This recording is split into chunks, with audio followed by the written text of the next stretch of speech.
अस्सलाम वालेकुम। कैसे स्टूडेंट्स? ठीक ठाक हैं? उम्मीद करता हूँ सब खैरियत से होंगे। बच्चों, एक दफ़ा फिर से खुश आमदीद। आज हम चैप्टर पढ़ेंगे, चैप्टर 15। और इस 15 चैप्टर के अंदर से बोर्ड के पॉइंट ऑफ व्यू से अगर देखा जाए तो एक लॉन्ग आएगा जो कि इसका न्यूमेरिकल भी हो सकता है, थ्योरी भी हो सकती है। तो हम जो है उसको डिटेल से डिस्कस करने वाले हैं। तो जी बच्चों, स्टार्ट करते हैं आज का टॉपिक, आज का चैप्टर 15। बेटा, चैप्टर 15 जो है ये स्टॉक्योमेट्री के बारे में है।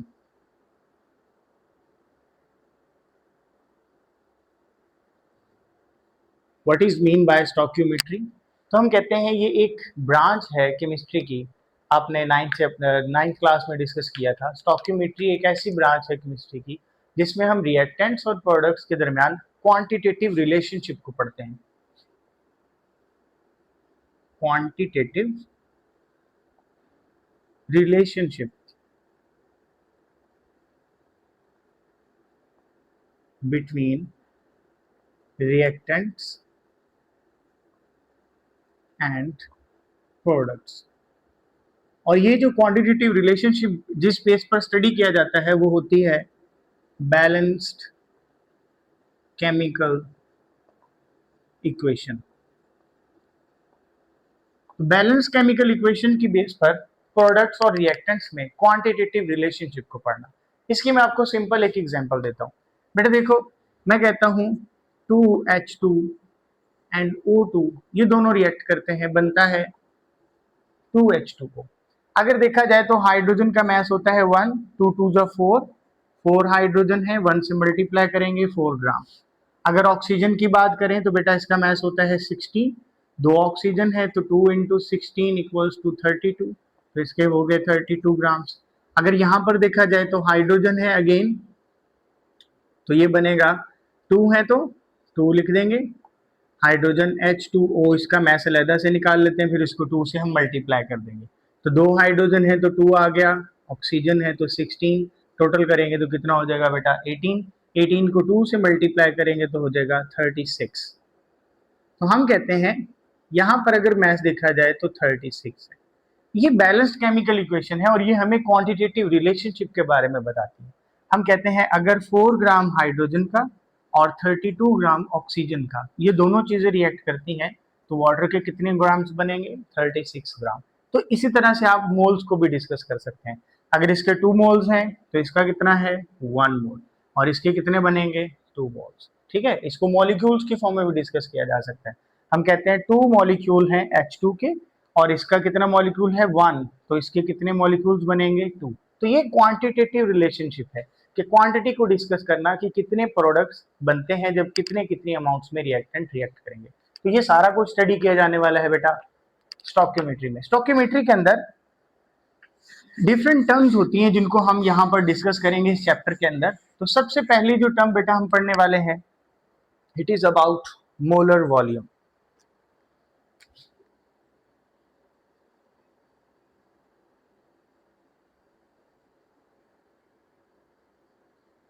What is mean bye molar volume? Molar volume क्या होता है?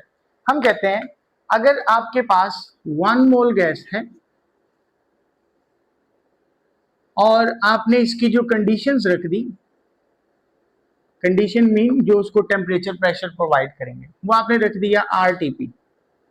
आरटीपी का मतलब होता है, आर का मतलब room, T mean temperature and P mean pressure. तो इसको हम कहेंगे रूम टेम्परेचर एंड प्रेशर। और ये जो आरटीपी होता है इसमें रूम टेम्परेचर होता है 25 डिग्री सेल्सियस और प्रेशर होता है 1 atm।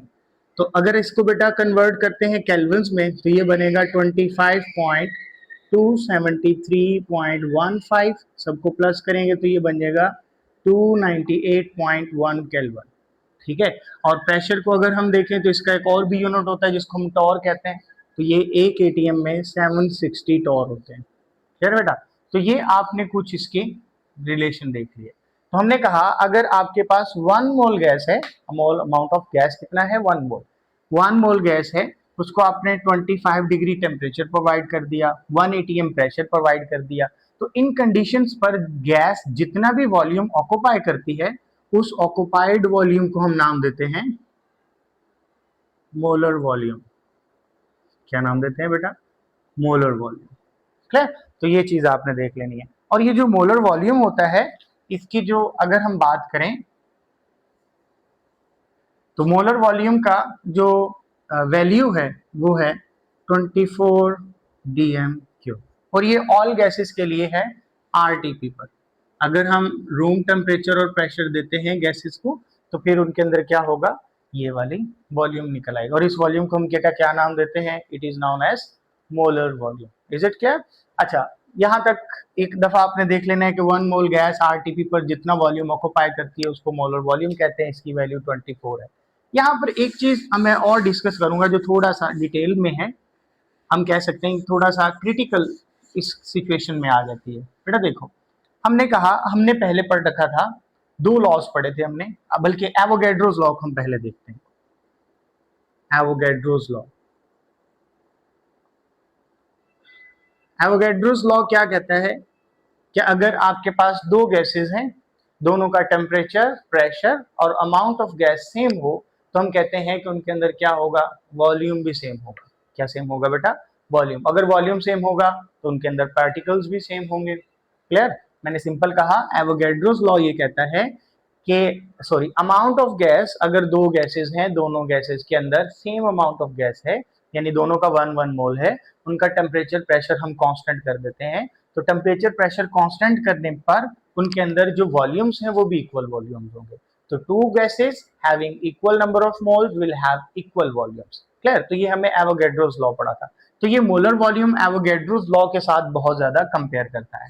हम इसकी की दो एग्जांपल देख लेते हैं बेटा, देखेंगे। मैं कहता हूं मेरे पास है 1 mole nitrogen, 1 mole of N2, 1 mole of H2 at STP, sorry RTP, RTP at RTP, room temperature pressure मैंने दोनों को दे दिया। अब हम देखेंगे दोनों का 1 मोल है, अगर दोनों का 1 मोल है तो इनका वॉल्यूम कितना होगा, 24 dm³। इसका भी कितना होगा, 24 dm³, क्योंकि 1 मोल गैस है, टेम्परेचर प्रेशर जो है वो रूम वाला है, तो दोनों का वॉल्यूम क्या होगा, सेम। बट एक चीज नोटिस करनी है आपने, नाइट्रोजन का मास N2 का देखा जाए तो बेटा कितना होता है, नाइट्रोजन का होता है 14, 2 से मल्टीप्लाई करेंगे तो कितना आ जाएगा, 28 ग्राम्स।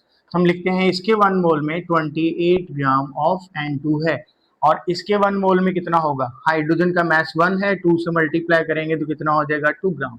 इसका कितना है, 2 gram of H2।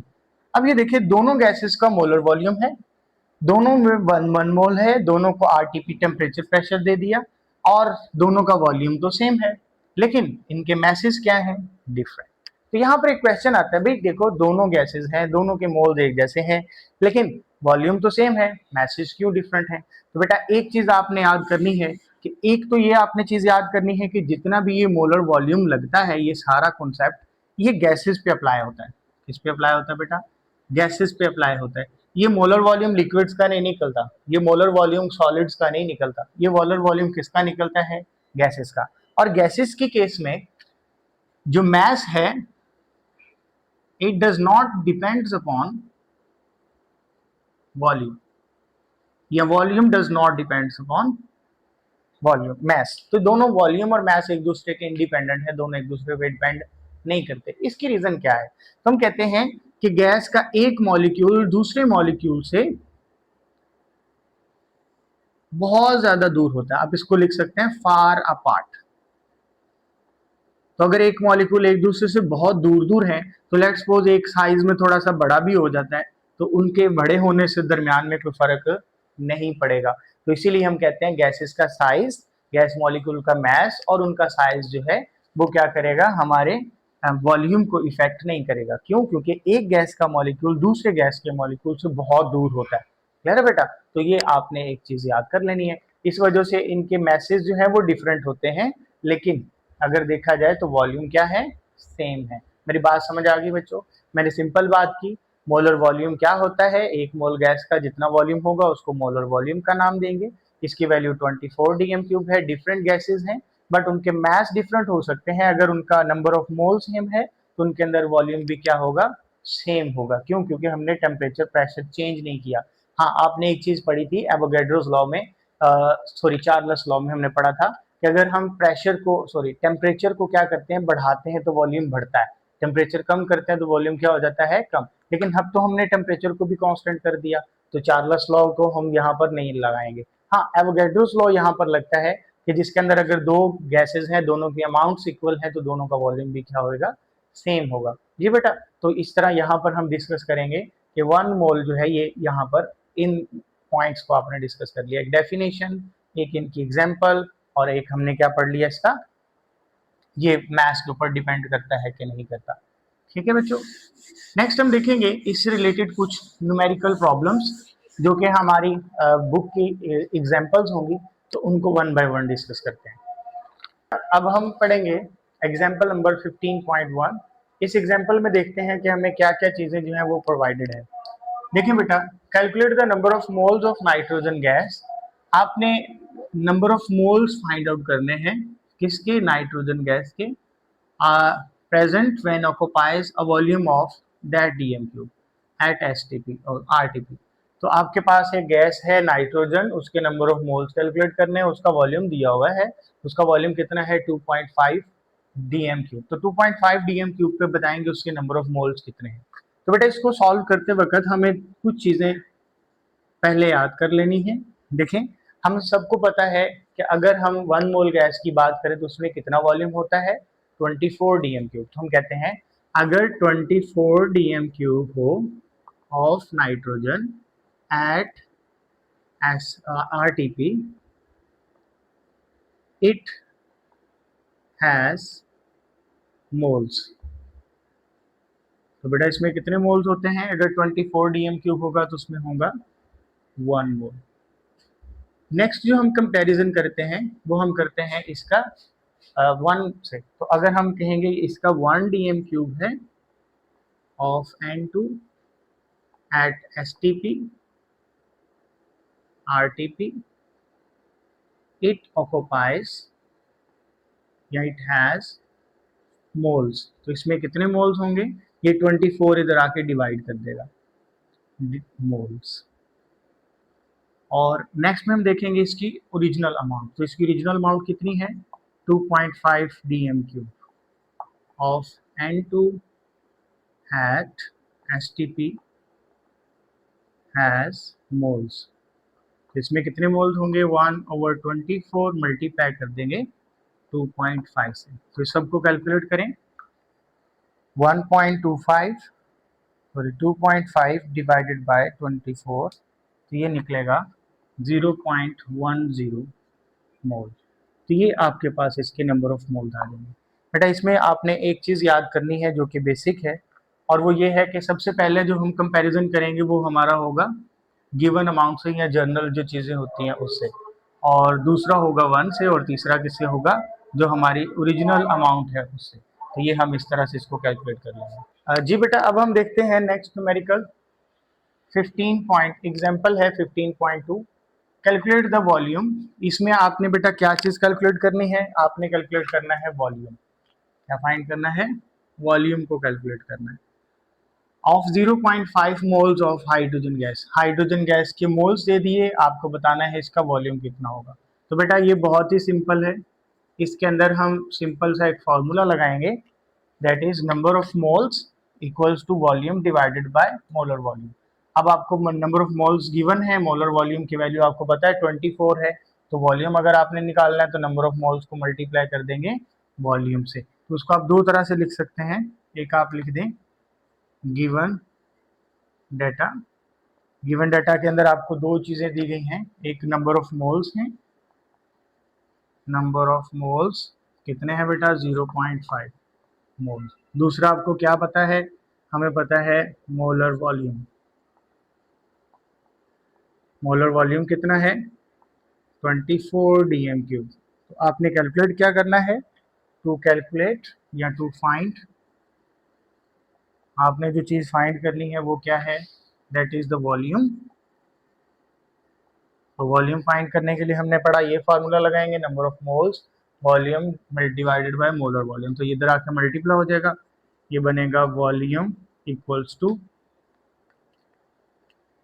Number of moles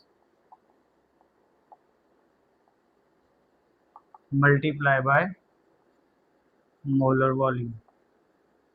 ठीक है, तो नंबर ऑफ मोल्स कितने हैं 0.5, मल्टीप्लाई कर देंगे मोलर वॉल्यूम 24, तो दोनों को मल्टीप्लाई करते हैं बेटा, 24 मल्टीप्लाई 0.5, ये बन जाएगा 12 dm³। तो ये आपने क्या लिख लिया, इसका वॉल्यूम निकाल लिया, सिंपल था। नंबर ऑफ मोल्स दिए थे, वॉल्यूम हमें पता था मोलर वॉल्यूम, दोनों को मल्टीप्लाई कर देंगे, number of moles multiply by molar volume, तो इसका आंसर आ जाएगा। क्लियर बेटा? जी बेटा, अब हम नेक्स्ट देखते हैं एग्जाम्पल 15.3। अच्छा, इस एग्जाम्पल में आपको वॉल्यूम ऑक्युपाइड जो है वो कैलकुलेट करना है। Calculate the volume by 200 grams of carbon dioxide gas at RTP। तो यहाँ पर आपको कार्बन डाइऑक्साइड गैस का क्या दिया हुआ है बेटा, मैस दिया हुआ है। तो हम देखेंगे पहले गिवन डाटा। गिवन डाटा के अंदर हम देखते हैं, हमें दिया हुआ है mass of carbon dioxide gas, वो कितना है बेटा 200 ग्राम। अगर हमने मोल्स इसके फाइंड करने हैं, जैसे हमने अभी फॉर्मूला पढ़ा था, number of moles is equal to volume divided by molar volume, तो उसमें हमें मोल्स फाइंड करना है। तो फिर हम क्या करेंगे, उसको मोलर वॉल्यूम से मल्टीप्लाई करेंगे तो वॉल्यूम आ जाएगा। लेकिन हमारे पास तो नंबर ऑफ मोल्स नहीं है, तो नंबर ऑफ मोल्स निकालने के लिए हम ये फार्मूला लगाएंगे कि number of moles equals to mass divided by molar mass. तो बेटा सबसे पहले हमें मोलर मास का भी पता होना चाहिए, तो हम लिखते हैं molar mass of carbon dioxide gas. Carbon का मास होता है 12, ऑक्सीजन का एक का 16 है, तो 2 का क्या हो जाएगा 32, ये आ जाएगा 44 ग्राम्स पर मोल है। तो ये आपके पास क्या आ गए। अच्छा, एक चीज हमें और पता है, वो क्या है, इसका मोलर वॉल्यूम, वो हमारे पास होता है 24 dm³। तो हमने मालूम क्या करना है बेटा, टू फाइंड, हमने जो चीज कैलकुलेट करनी है वो है वॉल्यूम। अब की दफा हम फॉर्मूला लगाएंगे, पहले हमने क्या कहा था, नंबर ऑफ मोल्स फाइंड करेंगे। नंबर ऑफ मोल्स निकालने के लिए मैस ऊपर रखेंगे 200 gram multi divided by 44, 200 grams divided by 44 equals to 4.554 moles. अच्छा, तो हमने वॉल्यूम भी फाइंड करना है। हमने कहा था वॉल्यूम निकालने के लिए फॉर्मूला लगाएंगे number of moles multiply by molar volume. तो नंबर ऑफ मोल्स निकले 4, 5 मल्टीप्लाई मोलर वॉल्यूम 24, इसको हम 24 से मल्टीप्लाई कर देते हैं, तो ये बचेगा 109.09 dm³। ठीक है बेटा, तो सिंपल हमने क्या किया, सबसे पहले मैस लिखा, फिर मोलर मैस निकाला कार्बन डाइऑक्साइड गैस का, मैस को मोलर मैस से डिवाइड किया तो नंबर ऑफ मोल्स आ गए।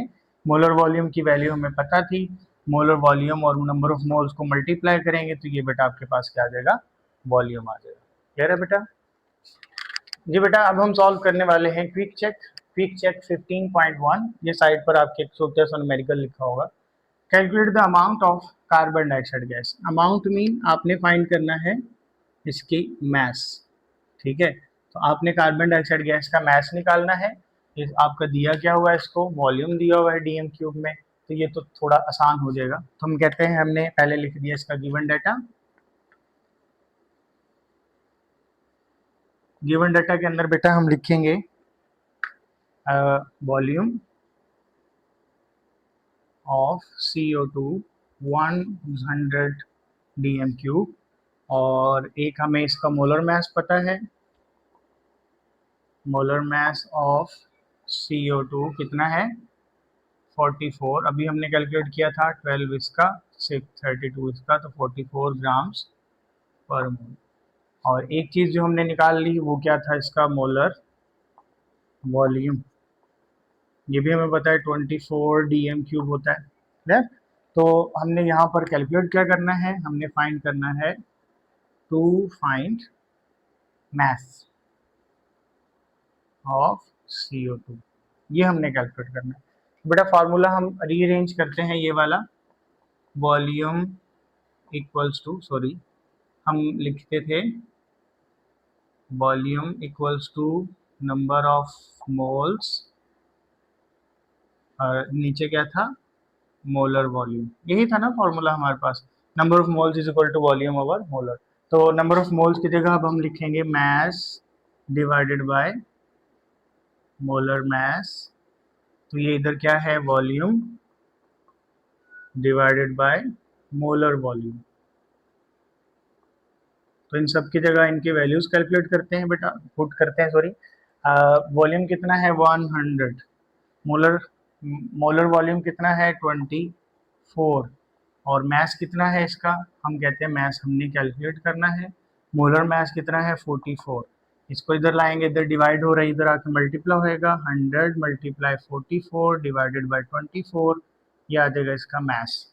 तो देखते हैं 100 मल्टीप्लाई 44 डिवाइडेड बाय 24, तो ये बेटा निकलेगा 183.33 ग्राम्स। तो ये किसका मैस आ जाएगा, mass of carbon dioxide gas. Clear बच्चा। तो ये हमारा आज का टॉपिक था। इस टॉपिक के अंदर हमने पहले मोलर वॉल्यूम को डिस्कस किया, मोलर वॉल्यूम के बाद हमने उसकी कुछ एग्जांपल्स डिस्कस की, और लास्ट पे एक क्विक चेक जो था उसको सॉल्व किया। आई होप कि ये टॉपिक आज का बिल्कुल क्लियर होगा। नेक्स्ट टॉपिक में नेक्स्ट टॉपिक के साथ मिलते हैं नेक्स्ट लेक्चर में, सॉरी। तब तक के लिए अल्लाह हाफिज़, थैंक यू सो मच।